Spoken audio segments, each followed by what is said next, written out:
Live from KSAT 12, the Nightbeat starts right now. The impeachment trial of President Donald Trump continuing at this hour. This is a live look from Capitol Hill. The rules that will govern the third impeachment trial in American history and what witnesses can be subpoenaed are still being argued right now. Now each side getting 24 hours over 3 days to make their opening statements, followed up by 16 hours of questioning from senators. And the evidence from the House will automatically be admitted into the record. We'll check back in a few moments for the very latest, but first.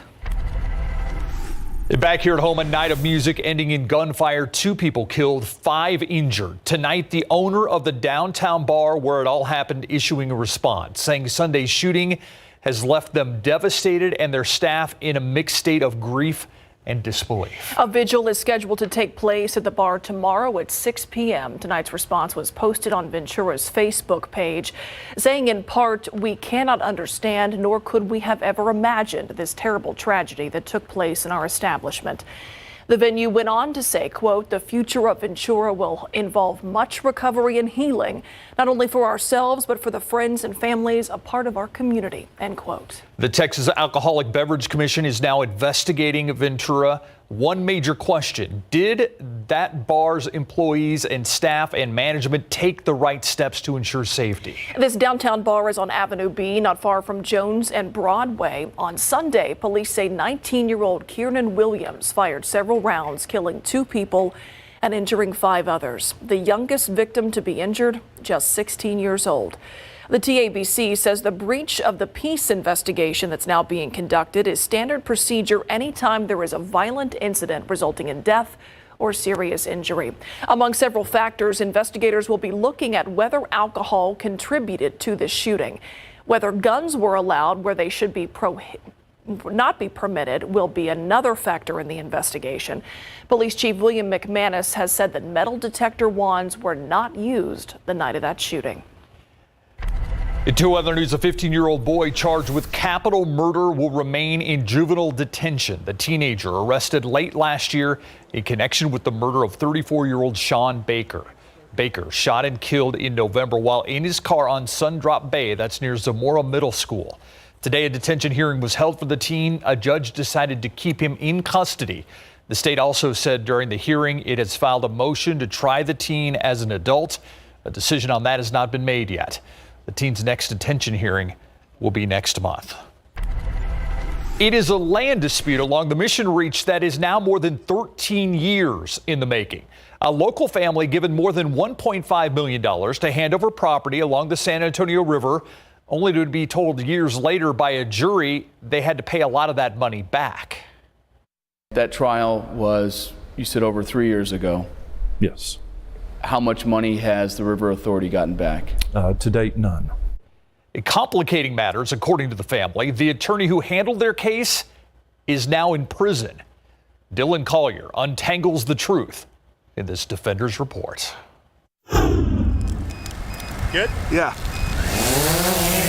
Bexar County taxpayers provided a majority of the $271 million in funding for the Mission Reach. But the project was managed by the San Antonio River Authority, which designed the 8 miles of walk and bike paths to move in sync with the San Antonio River. Make the river more of a natural habitat than just the strict engineered drainage ditch that it was. General Counsel David Ross says that meant the River Authority had to buy more than 80 pieces of property, a process that went relatively smoothly, all things considered, until the public entity in late 2006 encountered father and son Jesus and Renee Sanchez, owners of 2 unoccupied tracts of land along the river in the 100 block of Mitchell Street. We couldn't agree on what that value was. In fact, public records show the 2 sides have always been miles apart. The River Authority had the properties appraised for $123,000. The Sanchez family, after hiring attorney Carlos Uresti. Did Senator Uresti have sex with Miss Cantu at his law office? Yes, that Carlos Uresti offered to hand over the land for just under $4 million. A group of special commissioners later awarded the family over $1.5 million for the properties. Needing to move forward with construction on the Mission Reach, the River Authority paid the family, but then decided to challenge the award in court. Years later, in May 2016, a Bexar County jury lowered the payout to $800,000, putting the Sanchezes on the hook for a substantial amount of money they believed was rightfully theirs. Here along Mitchell Street, the Mission Reach project was finished years ago, but there is still one item left outstanding, and it's a big one. Nearly $750,000 the River Authority is still trying to get back. Would you agree that that's a lot of money, even for a big project like this? Sure. The reality is the Bexar County jury thought the property was worth $800,000, and the Sanchez family has done nothing to appeal that judgment. All that is a riverfront property. Right. Reached for comment, a member of the Sanchez family agreed to talk to us but didn't want his face shown. He says Uresti's 2017 arrest and subsequent imprisonment took his focus away from their case. Well, it complicated things because we should have appealed it. He described the River Authority's negotiations for the properties insulting from the very beginning, including the entity's decision to file a lien against his brother and father, who's now elderly and battling long-term health problems. Do you think the River Authority will ever get this money back? It's hard to say, but I think that we may get some of it back. For the defenders, Dylan Collier, KSAT 12 News. River Authority officials say fewer than 10 of the properties they needed for the Mission Reach project were acquired using eminent domain.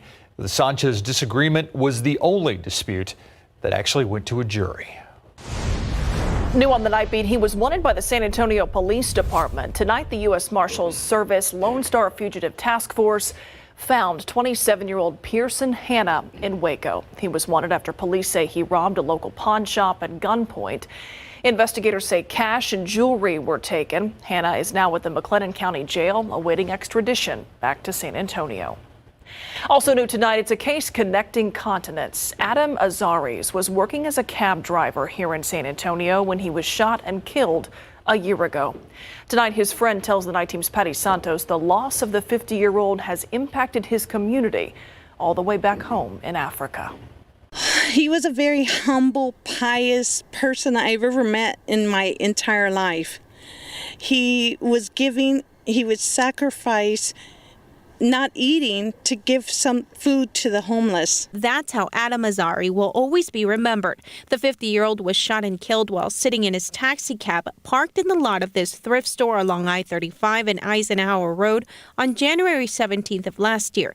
His friend Tammy says the killer took more than one life. He was the provider for his mother, his sick brother, his children, his almost like an entire village. Seeking the American dream, Azari left behind 3 children and wife back in Somalia.